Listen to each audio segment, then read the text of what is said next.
आप सुन रहे हैं समाचार एजेंसी ऑफ इंडिया का ऑडियो बुलेटिन। आप सुन रहे हैं समाचार एजेंसी ऑफ इंडिया में शरद खरे से रविवार 21 जून का राष्ट्रीय स्तर का ऑडियो बुलेटिन। देश में कोरोना बीमारी के 5000 से ज़्यादा संक्रमित मरीजों वाले राज्यों की सूची में उड़ीसा भी शामिल हो गया है।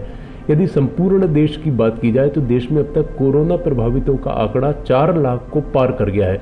देश में अब तक कोरोना की चपेट में 4,15,624 मरीज आ चुके हैं, जिनमें से सक्रिय मरीजों की तादाद 1,71,641 एवं रिकवर्ड मरीजों की तादाद 2,30,586 हो गई है। इस बीमारी से हुई मृत्यु का आंकड़ा भी बढ़कर 13,347 हो गया है। जिन राज्यों में मरीजों की तादाद 5,000 से अधिक है उनमें महाराष्ट्र में 1,28,205 में से 58,055 एक्टिव मरीज हैं।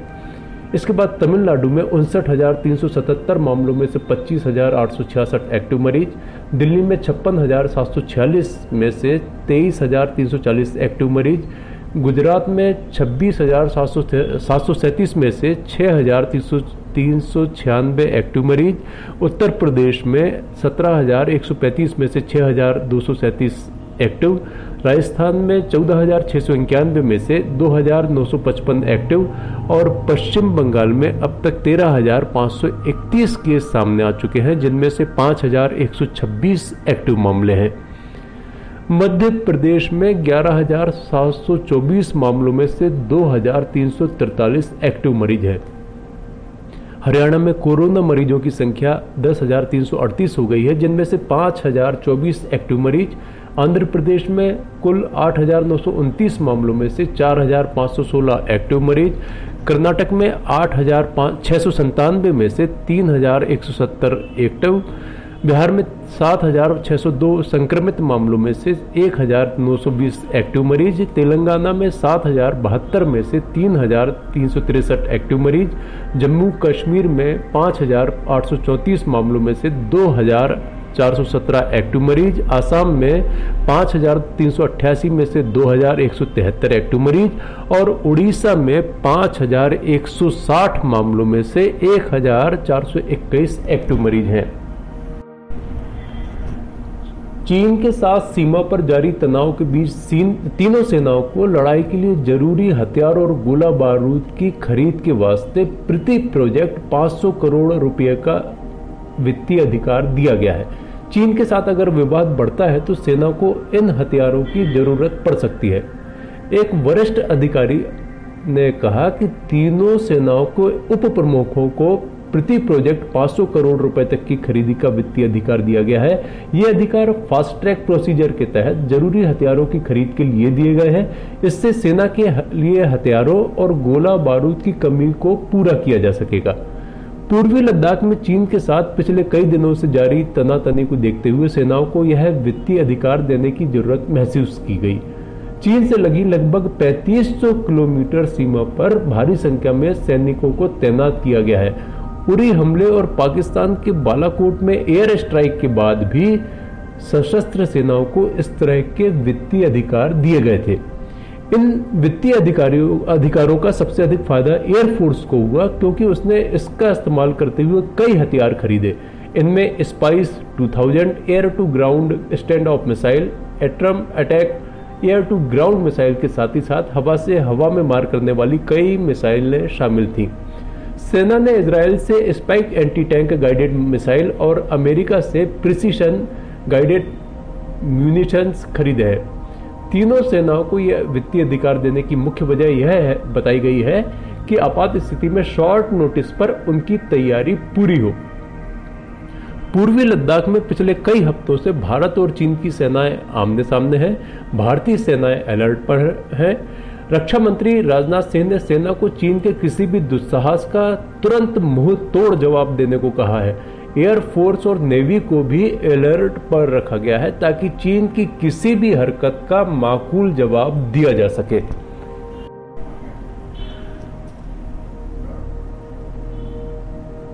भारत में पूर्वोत्तर के कई राज्यों में रविवार को भूकंप के हल्के झटके महसूस किए गए।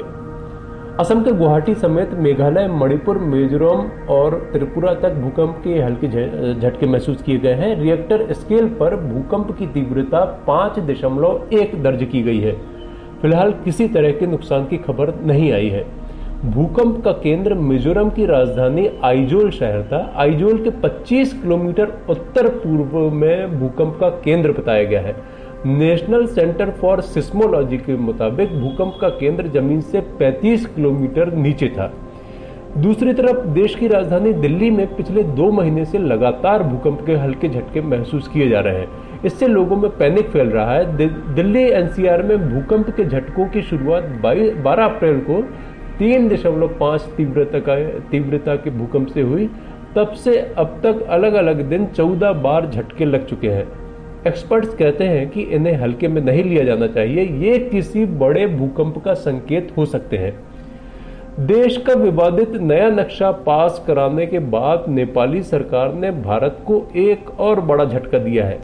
नेपाल की ओली सरकार ने नागरिकता कानून में बड़े बदलाव का फैसला करते हुए भारतीय बेटियों पर निशाना साधा है। अब बहू बनकर नेपाल जाने वाली भारतीय बेटियों को वहां की नागरिकता के लिए 7 साल इंतजार करना होगा। नेपाल के गृह मंत्री राम बहादुर थापा ने ऐलान किया कि नागरिकता कानून में बदलाव का प्रस्ताव भारत को ध्यान में रखकर किया गया है। बदलाव के तहत जब कोई भारतीय लड़की नेपाली युवक से शादी करेगी तो उसे उसके साथ 7 साल लगातार रहने के बाद ही नेपाल की नागरिकता मिल सकेगी। विवाद बढ़ने पर राम बहादुर थापा ने कहा कि इस नियम में कुछ अलग नहीं किया गया है। भारत भी विदेशी लड़कियों को किसी भारतीय से शादी के 7 साल बाद ही नागरिकता देता है। उन्होंने कहा कि हमारा प्रस्ताव भी इसी आधार पर है। नेपाली गृह मंत्री राम बहादुर थापा ने तो दावा कर दिया कि भारत में नेपाल से बहू बनकर आने वाली बेटियों को 7 साल बाद नागरिकता दी जाती है, लेकिन हकीकत इसके एकदम विपरीत है। 7 साल बाद नागरिकता देने का नियम नेपाल से भारत आने वाली बहू पर लागू नहीं होता है। नेपाल ने 3 दिन पहले ही भारत की आपत्ति को दरकिनार करते हुए विवादित नक्शे को कानूनी अमली जामा पहनाया था। नेपाली संसद के उच्च सदन से संविधान संशोधन विधेयक को मंजूरी मिलने के बाद नेपाल की राष्ट्रपति विद्या देवी भंडारी ने हस्ताक्षर कर इसे संविधान का हिस्सा घोषित कर दिया। इस नए नक्शे में नेपाल ने लिपुलेख, कालापानी और लिम्पियाधुरा को अपने क्षेत्र में दिखाया है। पुलिस कर्मियों में बढ़ते कोरोना संक्रमण के मामलों के बीच बेंगलुरु के पुलिस कमिश्नर भास्कर राव ने पुलिस कर्मियों को एक अनोखा आदेश दिया है जो चर्चाओं में है। पुलिस कमिश्नर ने आदेश देते हुए कहा है कि अगर किसी आरोपी या अपराधी को पुलिस फोर्स गिरफ्तार करती है तो उसे पुलिस थाने में लाने से पहले बाहर ही कहीं नहलाया जाए। इसके अलावा किसी पब्लिक टॉयलेट में उसके कपड़े भी चेंज कराए जाए। कमिश्नर का ये आदेश बेंगलुरु में 38 पुलिस कर्मियों के कोरोना पॉजिटिव मिलने के बाद आया है। इन पुलिस कर्मियों में से 2 की बीते 4 दिनों में मौत हुई है। इसके अलावा 350 से अधिक लोग अब भी क्वारंटीन में हैं। इसे देखते हुए भास्कर राव ने कहा कि जहां संभव है वहां किसी भी संदिग्ध को गिरफ्तार करने से पहले नहलाकर उसके कपड़े चेंज कराए जाए। कमिश्नर ने आदेश में कहा है कि अगर किसी की आपात स्थिति में गिरफ्तारी होती है तो उसे नजदीकी पब्लिक टॉयलेट में ले जाकर स्नान कराया जाए और फिर पुलिस थाने पहुंचाया जाए। इसके अलावा आदेश में कहा गया है कि थाने लाए गए संदिग्ध का कोविड टेस्ट कराने और उसकी रिपोर्ट आने तक कोई भी उसके पास नहीं जाएगा। कमिश्नर ने आदेश का स्पष्टीकरण देते हुए कहा है कि यह काम कठिन जरूर है, लेकिन कोरोना के संक्रमण काल में इसके अलावा हमारे पास कोई रास्ता भी नहीं है। हम सभी को सावधानी से ये काम पूरा करना होगा। समाचारों के बीच में हम आपको यह जानकारी भी दे दें कि मौसम के अपडेट जानने के लिए समाचार एजेंसी ऑफ इंडिया के चैनल पर रोजाना अपलोड होने वाले वीडियो जरूर देखें। 6वां अंतर्राष्ट्रीय योग दिवस आज मनाया गया। इसकी शुरुआत प्रधानमंत्री नरेंद्र मोदी के संदेश के साथ हुई। टेलीविजन पर दिए संदेश में प्रधानमंत्री ने कहा कि योग लोगों को एकजुट करता है और वैश्विक भाईचारे का संदेश देता है। उन्होंने कहा कि योग एकता की शक्ति के रूप में उभरा है। यह किसी से भेदभाव नहीं करता तथा नस्ल, रंग, लिंग, धर्म और देश की विभिन्नता के तमाम अंतर से ऊपर है। प्रधानमंत्री ने कहा कि योग धरती को स्वस्थ और सुरक्षित बनाने की दिशा में सशक्त प्रयास है। यह हमारा श्वसन तंत्र और रोग प्रतिरोधक क्षमता को मजबूत करता है। प्रधानमंत्री ने कहा कि कोरोना संकट के इस दौर में विश्व योग की शक्ति और क्षमता को बेहतर ढंग से समझ रहा है। कोरोना संक्रमित लोग योग का लाभ उठा रहे हैं। राष्ट्रपति रामनाथ कोविंद ने छठे अंतर्राष्ट्रीय योग दिवस पर लोगों को बधाई दी है। ट्वीट संदेश में उन्होंने कहा कि योग विज्ञान विश्व के लिए भारत का सबसे बड़ा उपहार है। श्री कोविंद ने कहा कि विशेष रूप से कोविड-19 महामारी की स्थिति को ध्यान में रखते हुए तनाव और संघर्ष के बीच योग से शरीर को चुस्त दुरुस्त रखने और मस्तिष्क को शांत रखने में मदद मिलती है। उपराष्ट्रपति एम वेंकैया नायडू ने योग को व्यक्ति के शारीरिक और मानसिक आरोग्य के लिए महत्वपूर्ण बताया है। छठे अंतर्राष्ट्रीय योग दिवस पर श्री नायडू ने कहा कि इस वर्ष योग दिवस का विषय घर पर योग और परिवार के साथ योग कोविड-19 संकट के दौर में सुरक्षित दूरी बनाए रखने की जरूरत को दर्शाती है। उन्होंने कहा कि योग 5000 वर्ष पुरानी परंपरा है। उपराष्ट्रपति ने कहा कि अंतर्राष्ट्रीय योग दिवस को विश्व भर में मिल रहा भारी समर्थन प्रसन्नता का विषय है। भारत ने कहा है कि वास्तविक नियंत्रण रेखा को लेकर चीन के अनुचित दावे उसे स्वीकार्य नहीं है। गलवान घाटी के क्षेत्र के बारे में भारत की स्थिति ऐतिहासिक तौर पर स्पष्ट है। चीन के प्रवक्ता द्वारा गलवान घाटी क्षेत्र की घटनाओं के बारे में जारी किए गए बयान पर विदेश मंत्रालय के प्रवक्ता अनुराग श्रीवास्तव ने कहा कि इस तरह के दावे खुद चीन के अतीत की स्थिति के अनुरूप नहीं है। उन्होंने कहा कि भारतीय सैनिकों को गलवान घाटी सहित भारत चीन सीमा क्षेत्रों में समूची वास्तविक नियंत्रण रेखा LAC की पूरी जानकारी है। उन्होंने कहा कि हमारे सैनिकों ने LAC का हमेशा सम्मान किया है और भारत ने वास्तविक नियंत्रण रेखा पर कभी कोई उल्लंघन नहीं किया। अमेरिका के विदेश मंत्री माइक पोम्पियो ने चीन की कड़ी निंदा करते हुए उसे गैर जिम्मेदार देश बताया है। उन्होंने कहा कि चीन ने भारत के साथ सीमा पर तनाव बढ़ाया है। डेनमार्क के कोपेनहेगन में लोकतंत्र के बारे में आयोजित ऑनलाइन सम्मेलन में श्री पोम्पियो ने कहा कि चीन की पीपुल्स लिबरेशन आर्मी ने विश्व के सबसे बड़े लोकतांत्रिक देश भारत के साथ सीमा पर तनाव बढ़ाया है। अगले 2 दिनों के भीतर उत्तर भारत के ज्यादातर हिस्सों को मानसून तरबतर कर सकता है। हालांकि महीने के आखिरी तक मानसून उत्तर पश्चिम राज्यों में पहुंचता है, लेकिन इस बार पाकिस्तान से लेकर बंगाल की खाड़ी तक बनी हुई टर्फ और दक्षिण उत्तर प्रदेश के ऊपर एक साइक्लोनिक सर्कुलेशन ने मानसून को गति प्रदान कर दी है। इस बीच दिल्ली समेत उत्तर भारत के कई इलाकों में रविवार को प्री मानसून बारिश दर्ज की गई। मौसम विभाग ने कहा कि मानसून अभी कांधला, अहमदाबाद, इंदौर, खजुराहो, फतेहपुर होते हुए बहराइच तक पहुंच गया है। इसने बिहार, उत्तर प्रदेश तथा उत्तराखंड के कई इलाकों को पहले ही कवर कर लिया है।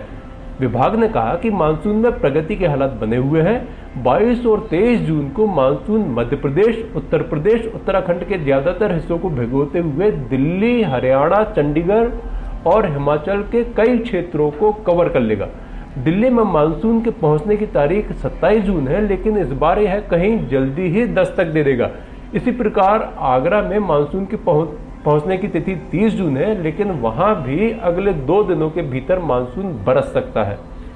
मौसम विभाग की माने तो 24 एवं 25 जून को मानसून देश के ज्यादातर हिस्सों को कवर कर लेगा और सप्ताह के आखिरी तक मानसून पूरे देश में छा जाएगा, जो सामान्य तिथि से 1 सप्ताह पहले होगा। जुलाई के पहले सप्ताह में मानसून राजस्थान के सीमावर्ती हिस्सों में दस्तक देगा। उत्तर भारत बीते 1 सप्ताह से भीषण गर्मी की चपेट में था। रविवार की बारिश ने थोड़ी राहत इन क्षेत्रों को दी है। मौसम विभाग ने इस बार देश में सामान्य बारिश का पूर्वानुमान जारी किया है। अब जानते हैं सोमवार को मौसम के पूर्वानुमान के बारे में। राष्ट्रीय राजधानी दिल्ली में आमतौर पर बादल छाए रहने और हल्की बारिश होने की संभावना है। न्यूनतम तापमान 25 डिग्री और अधिकतम 39 डिग्री सेल्सियस रहने का अनुमान है। मुंबई में भी आमतौर पर बादल छाए रहेंगे और कुछ स्थानों पर सामान्य बारिश हो सकती है। न्यूनतम तापमान 28 और अधिकतम 32 डिग्री सेल्सियस के आसपास रहेगा। चेन्नई में सामान्य रूप से बादल छाए रहने और गरज के साथ हल्की बारिश हो सकती है। यहाँ न्यूनतम तापमान 30 और अधिकतम 40 डिग्री सेल्सियस के आसपास बने रहने के आसार जताए गए हैं। कोलकाता में आंशिक रूप से बादल छाए रहेंगे। 1 या 2 बार बारिश होने या गरज के साथ बौछारें पड़ने की संभावना है। न्यूनतम तापमान 27 डिग्री सेल्सियस जबकि अधिकतम तापमान 34 डिग्री सेल्सियस रहने का अनुमान है। देहरादून में आंशिक रूप से बादल छाए रहेंगे। 1 या 2 बार बारिश होने या गरज के साथ बौछारें पड़ने का अनुमान है। तापमान 24 और 33 डिग्री सेल्सियस के बीच रहने की संभावना है। बेंगलुरु में न्यूनतम तापमान 21 डिग्री सेल्सियस और अधिकतम तापमान 31 डिग्री सेल्सियस रहने की संभावनाएं जताई गई है। शहर में आमतौर पर बादल छाए रहने और हल्की बारिश होने का अनुमान है। भोपाल में आंशिक रूप से बादल छाए रहने और बारिश होने, गरज के साथ बौछारें पड़ने और धूल भरी आंधी का अनुमान लगाया गया है। यहाँ तापमान 25 डिग्री सेल्सियस और 39 डिग्री सेल्सियस के बीच बने रहने की संभावना जताई गई है। आप सुन रहे थे शरद खरे से समाचार एजेंसी ऑफ इंडिया में रविवार 21 जून का राष्ट्रीय स्तर का ऑडियो बुलेटिन।